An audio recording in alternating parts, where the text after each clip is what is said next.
नमस्कार साथियों, आप सभी का स्वागत है इस क्लास में। आज हम ग्रामीण समाजशास्त्र के तहत रॉबर्ट रेडफील्ड, क्योंकि रॉबर्ट रेडफील्ड ने बहुत सारी अवधारणाएं दी है, तो इनके जीवन परिचय, इनके प्रमुख पुस्तकों के बारे में चर्चा करेंगे। मुख्य रूप से आज की जो क्लास है वो है लघु समुदाय पे, लिटिल कम्युनिटी पे, और साथ में ही हम जजमानी प्रथा पर भी चर्चा करेंगे। तो 3 टॉपिक है वो आज हमारी इस क्लास से हो जाएंगे। पहले हम चर्चा करते हैं रॉबर्ट रेडफील्ड के बारे में। तो रॉबर्ट रेडफील्ड एक अमेरिकन समाजशास्त्री है। अमेरिका में इनका जन्म हुआ है और इनका जो कार्य क्षेत्र रहा है वो कौन सा रहा है? वो मेक्सिको रहा है। मेक्सिको में इन्होंने टोपोलोन गांव का अध्ययन किया है और इस गांव के अध्ययन के आधार पे कुछ और गांवों का भी अध्ययन किया है। कुल 37 गांवों का अध्ययन किया है रेडफील्ड ने। तो इस गांव के अध्ययन के आधार पे और गांव के अध्ययन के आधार पे इन्होंने लोक समाज, फोक सोसाइटी, लोक नगरीय सातत्य, कृषक समाज, लघु समुदाय, दीर्घ एवं वृहद परंपरा, यानी बहुत सारी अवधारणाएं इन्होंने दी है। 1, 2, 3, 4 और 5 अवधारणाएं इन्होंने प्रस्तुत की है। एक और है लोक कल्चर, फोक कल्चर, लोक संस्कृति। तो बहुत सारी अवधारणाएं दी है। तो ये तो हमें याद करना ही है कि कौन कौन सी अवधारणाएं हैं वो रेडफील्ड द्वारा दी गई है, और इनका विस्तार से भी चर्चा हम सभी पे अलग अलग वीडियोज में करेंगे। तो आज हम लोक समाज पे चर्चा करने वाले हैं। अगर हम इनकी प्रमुख पुस्तकों की बात करें तो इस गांव के नाम से ही इन्होंने किया है कि टोपोलोन गांव है, लाइफ इन ए मैक्सियन विलेज, 1930 में। एक गांव का अध्ययन और किया था, चामकोम। क्या है? चामकोम गांव का अध्ययन किया और इसी नाम से इन्होंने ये पुस्तक प्रकाशित करवाई है 1934 में, the folk culture of Yucatan. The folk culture of Yucatan 1941 के अंदर। द लिटिल कम्युनिटी, जिसकी आज हम चर्चा करने वाले हैं, 1955 में ये इनकी पुस्तक आई है। और पीजेंट सोसाइटी एंड कल्चर, जो कृषिक समाज की अवधारणा है वो इस पुस्तक में इन्होंने दी है 1956 में। ईयर भी थोड़ा सा आप याद कर लें, ज़्यादा पुस्तकें नहीं हैं। तो ये 5 पुस्तकें हैं वो महत्वपूर्ण है। इनके अलावा एक पुस्तक और है, thinking about a civilization, introducing India, 1957 के अंदर।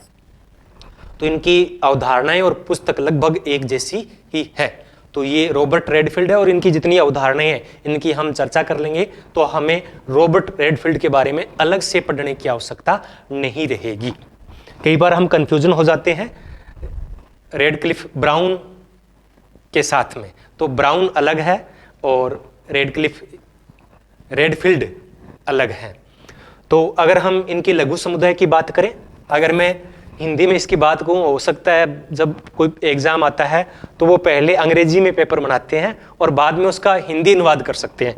तो हो सकता है कई पेपर में ऐसा लिखा जाए छोटा समुदाय। छोटा समुदाय की अवधारणा किसने दी? तो कंफ्यूजन नहीं होना है, लघु यानी छोटा। तो ये अवधारणा रॉबर्ट रेडफील्ड द्वारा दी गई है अपनी पुस्तक द लिटिल कम्युनिटी, 1955 में। इस पुस्तक में ही, जैसा कि नाम से ही पता चलता है, लघु समुदाय में सर्वप्रथम प्रयोग किया और कहा कि लघु समुदाय मानवता के समस्त इतिहास में मानव जीवन का सबसे प्रबल स्वरूप है। लघु समुदाय मानवता के समस्त इतिहास में मानव जीवन का प्रबल स्वरूप है। ये 1 लाइन जो बोलते हो ना आप, वही है 1 लाइन। इसी में से प्रश्न आते हैं और ये प्रश्न एक बार नेट में पूछा गया है कि किसने कहा कि लघु समुदाय मानवता के समस्त इतिहास में मानव जीवन का सबसे प्रबल स्वरूप है। यह एक छोटा समुदाय है जिसमें सामुदायिक जीवन की समस्त विशेषताएं आ जाती है। यानी एक छोटा समुदाय है जिसमें मानव जीवन की समस्त विशेषताएं शामिल होती है। अब इसी प्रकार की एक परिभाषा समुदाय की दी है। किसने दी है? किंग्सले डेविस ने समुदाय की। लघु समुदाय, तो लघु यानी छोटा, समुदाय का मतलब क्या होता है? एक निश्चित भूभाग में रहने वाले व्यक्तियों का वह समूह है जो अपना समस्त जीवन वहां पर गुजारते हैं। किंग्सले डेविस ने समुदाय की परिभाषा दी है। क्या दी है? कि समुदाय सबसे छोटा वह क्षेत्रीय समूह है। क्षेत्रीय समूह का मतलब क्या है कि एक निश्चित भूभाग का, जिसमें जीवन के समस्त पहलू आ जाते हैं। और इस समुदाय को क्या कहते हैं? डेविस लघु क्षेत्रीय समुदाय। क्या कहते हैं? लघु क्षेत्रीय समुदाय। तो ये समुदाय की परिभाषा है। वैसे समुदाय कई प्रकार के होते हैं, नगरीय समुदाय, ग्रामीण समुदाय, जनजातीय समुदाय। तो इन समुदाय एक बेसिक कॉन्सेप्ट का टॉपिक है जिस पे मैंने एक अलग से क्लास बनाई हुई है। आपको समुदाय के बारे में और ज़्यादा पढ़ना है तो इस वीडियो के डिस्क्रिप्शन में उसका लिंक मिल जाएगा। यहाँ हम केवल लघु समुदाय के बारे में चर्चा कर रहे हैं। तो लघु समुदाय पता चल गया आपको। रॉबर्ट रेडफील्ड की अवधारणा है। 1955 में इसी नाम से इनकी पुस्तक आई थी, द लिटिल कम्युनिटी, और जिसमें कहा था कि विश्व के समस्त समाजों में लघु समुदाय पाए जाते हैं।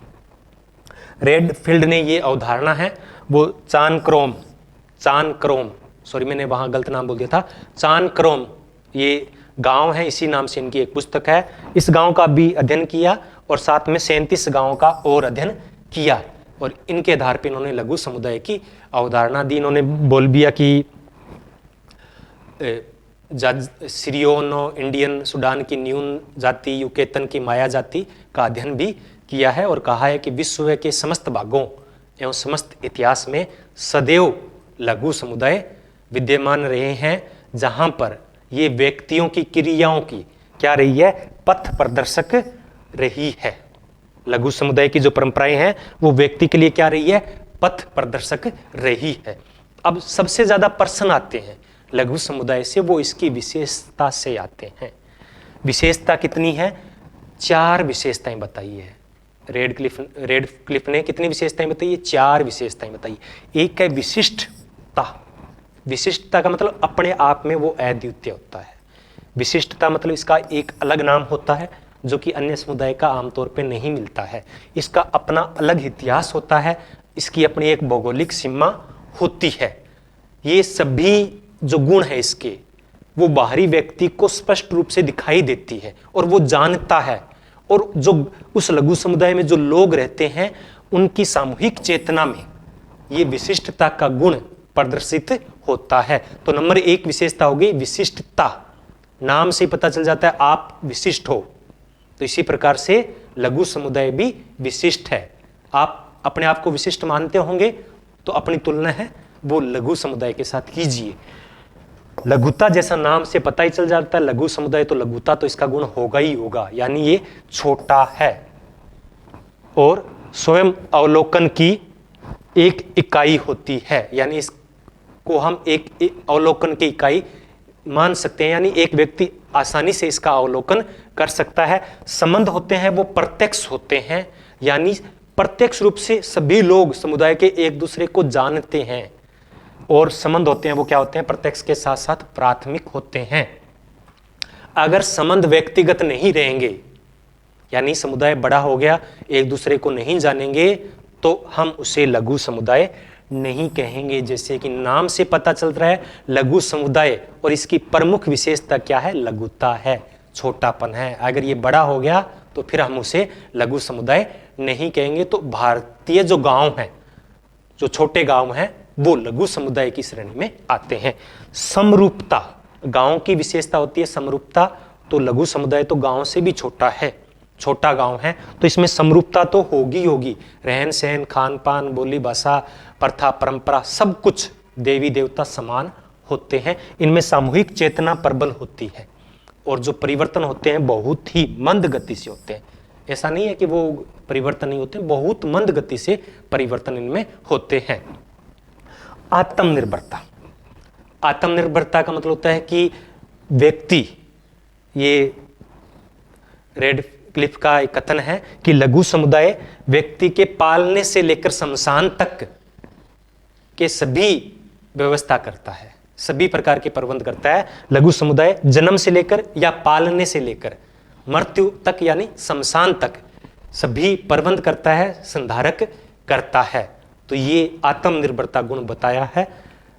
अब हम बात करें कि क्या भारत में लघु समुदाय हैं या नहीं है। ये जो लघु समुदाय की अवधारणा है क्या भारत के मामले में फिट बैठती है या नहीं बैठती है।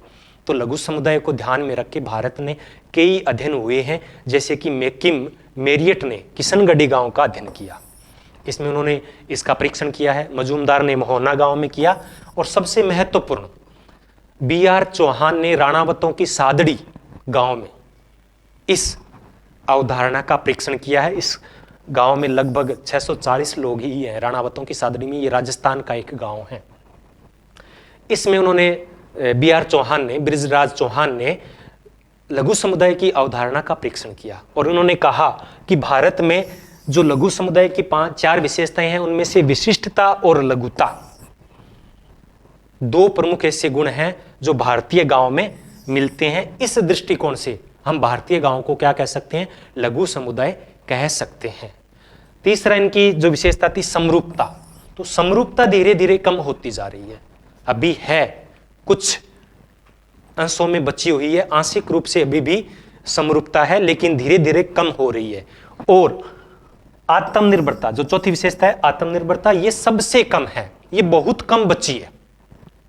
वो कहते हैं कि जन्म से लेकर मृत्यु तक तो भारत में तो महिलाएं होती है, उनका जन्म कहाँ होता है? गांव में होता है, और उसकी शादी किसी दूसरे गांव में कर दी जाती है, तो कहाँ वो आत्मनिर्भर है? दूसरी शादी के लिए दूसरे गांव पे तो निर्भर रहना पड़ता है, तो आत्मनिर्भरता बहुत बहुत कम है। तो विशिष्टता और लघुता सबसे अधिक है, समरूपता थोड़ी कम है, और आत्मनिर्भरता बहुत ही कम है। इसी प्रकार से M.N. श्रीनिवास ने भी इनके बारे में कहा है कि आज भी अधिकांश गांव आत्मनिर्भर है। इस प्रकार इन्हें लघु समुदाय ही माना जाएगा, इसलिए लघु समुदाय इनको भारतीय गांवों को कह सकते हैं। B.R. चौहान क्या कह रहे हैं कि महिलाओं की शादियां बाहर होती है तो आत्मनिर्भर कैसे हो गए? कैसे जन्म से लेकर मृत्यु तक की व्यवस्था ग्राम कैसे करेगा? लघु समुदाय कैसे करेंगे? लेकिन M.N. श्रीनिवास क्या कह रहे हैं कि लघु समुदाय है। इसका कारण क्या है कि बृजराज चौहान इसको आत्मनिर्भर नहीं मानते और M.N. श्रीनिवास मानते हैं? इसका कारण यह है कि B.R. चौहान ने राजस्थान के एक गांव का अध्ययन किया जहां पे शादियां दूसरे गांव में होती है, और M.N. श्रीनिवास ने दक्षिण भारत के एक गांव का अध्ययन किया, रामपुरा गांव का। उसमें जो शादियां होती है वो अपने ही गांव में होती है, इसलिए इन्होंने आत्मनिर्भर माना है इसे। तो इसलिए इन्होंने कहा है कि भारतीय गांव भी आत्मनिर्भर है और लघु समुदाय की श्रेणी में आते हैं। बाकी तो जन्म से लेकर मृत्यु तक व्यवस्था करता ही करता है। मानव शास्त्रियों ने भी जो अधिकांश है वो लघु समुदायों पर कार्य किया, ज्यादातर जो काम किया है वो समाजशास्त्रियों ने किया, मानव शास्त्रियों ने किया है। तो ये लघु समुदाय की अवधारणा थी। अब है जजमानी प्रथा। जजमानी प्रथा पे मैं अलग से कभी वीडियोस बनाऊं, तो आज मैंने शॉर्ट में इसको लिया है क्योंकि अभी हमारे पास टाइम कम है, फिर कभी बाद में इस पे विस्तार से चर्चा हम करेंगे। तो जजमानी प्रथा, जजमानी प्रथा का सर्वप्रथम प्रयोग किसने किया था? विलियम वाइजर ने। किसने किया? विलियम वाइजर ने। इनकी पुस्तक थी the Hindu jajmani system, the Hindu jajmani system, 1936 में। उत्तर प्रदेश के मैनपुरी जिले के करीमपुर गांव का अध्ययन किया और इस प्रथा का, इस अवधारणा का उन्होंने सर्वप्रथम उल्लेख किया। अब क्या होती है जजमानी प्रथा? जजमानी प्रथा में क्या होती है? इस व्यवस्था में गांव में प्रत्येक जाति समूह अन्य जाति समूह के लिए विशेष निश्चित सेवाओं की व्यवस्था करता है। यानी प्रति जाति समूह है वो एक जाति समूह है, अन्य जातियों के परिवारों के लिए विशेष निश्चित सेवाओं की व्यवस्था करता है। विशेष निश्चित सेवाओं की व्यवस्था करता है, जैसे नाई अलग प्रकार के धोबी कपड़े धोने की व्यवस्था करता है, कुम्हार है वो लोहार है, सोनी है, बहुत सारी जो जातियां हैं वो एक दूसरे की सेवा करती है और बदले में वस्तु प्राप्त करती है, और ये पीढ़ी दर पीढ़ी चलती रहती है। तो इसे हम जजमानी प्रथा कहते हैं। अगर एक लाइन में हम कहें कि जजमानी प्रथा क्या है, तो इसमें वस्तुओं और सेवाओं का आदान प्रदान है। क्या है? वस्तुओं एवं सेवाओं के आदान प्रदान की व्यवस्था प्रथा जजमानी प्रथा कहलाती है। जैसे इसमें गांव के जो खेतीहर जो प्रबल जाति होती है वो या ब्राह्मण है या कोई भी जो खेतीहर जाति है वो है, और दूसरे नंबर पे क्या आती है? सेवा करने वाली जातियां आती है, जो कुम्हार है, लोहार है, नाई है, सुनार है, ये सब यहाँ क्या करते हैं, इनकी सेवा करते हैं। तो ये क्या करते हैं, सेवा प्रदान करते हैं, और बदले में जो किसान हैं वो इनको क्या प्रदान करते हैं, वस्तु या फिर अनाज उपलब्ध करवाता है। तो ये क्या हो गया, एक तरफ सेवा का आदान हो गया, इधर वस्तु, यानी सेवा और वस्तु का आदान प्रदान होता है। कभी कभार ये वस्तु का वस्तु से भी विनिमय होता है। तो जो सेवा प्रदान करती है प्रजाति, जाति जो सेवा प्रदाता है उसको क्या कहते हैं, उसको कहते हैं कमीन। उसको क्या कहते हैं, कमीन कहते हैं। और जो सेवा ग्रहण करती है जाति उसको बोलते हैं जजमान। बोलते हैं ना, जजमान, हमारे जजमान आए हैं, तो वो सेवा ग्रहण करने वाली जाति है। तो ये तो उत्तर भारत की बात होगी। दक्षिण भारत में इनको अलग अलग नामों से जाना जाता है, जजमानी प्रथा को। जजमानी प्रथा पूरे नॉर्थ इंडिया और साउथ इंडिया सभी जगह है जजमानी प्रथा। और पहले तो जजमानी प्रथा में जो व्यवस्था थी वो बहुत ही जटिल थी और बहुत ही बाध्यकारी थी। मैंने पढ़ी है इसकी remembered village M N Srinivas की, उसमें वो जजमानी प्रथा का जिक्र करते हैं। एस.सी. दुबे की इंडियन विलेज में वो जिक्र करते हैं कि एक जजमान है या एक जो सेवा प्रदाता जाति है वो पीढ़ी दर पीढ़ी उसी परिवार की सेवा करेगी और वो दूसरे परिवार की सेवा नहीं कर सकती या दूसरे गांव में जाकर वो सेवा नहीं कर सकती। हाँ, कुछ विशेष परिस्थितियों में वो दूसरे गांवों में सेवा प्रदान कर सकती है। तो एस.सी. दुबे ने इंडियन विलेज में भी इस प्रथा का जिक्र किया है और वहां पर वो बहुत बाध्यकारी है। अगर ऐसा कोई व्यक्ति सेवा प्रदान करने से इनकार कर देता है तो उसको गांव से, जाति से बहिष्कृत कर दिया जाता है। महाराष्ट्र में इस प्रथा को बेलूरे कहते हैं। क्या कहते हैं, बेलूरे कहते हैं। मद्रास के अंदर मिरासी कहते हैं और मैसूर के अंदर अद्दे, क्या कहते हैं, अद्दे कहते हैं। तो इसमें जो जातीय संबंध होते हैं तो वो क्या होता है कि जो एक जाति है, जैसे सेवा प्रदाता जाति है वो यहां पर होगी, यानी वो उनके जो आपसी संबंध है वो क्या होंगे, वो क्षैतिज होंगे। वो क्या होंगे, क्षैतिज होंगे, समानांतर होंगे। और जो जातियों के पारस्परिक संबंध है, यानी ये सेवा प्रदान करने वाली जाति हो गई और ये सेवा ग्रहण करने वाली जाति हो गई, तो इनके जो आपसी संबंध है वो क्या है, लंबवत है। क्या है, लंबवत है।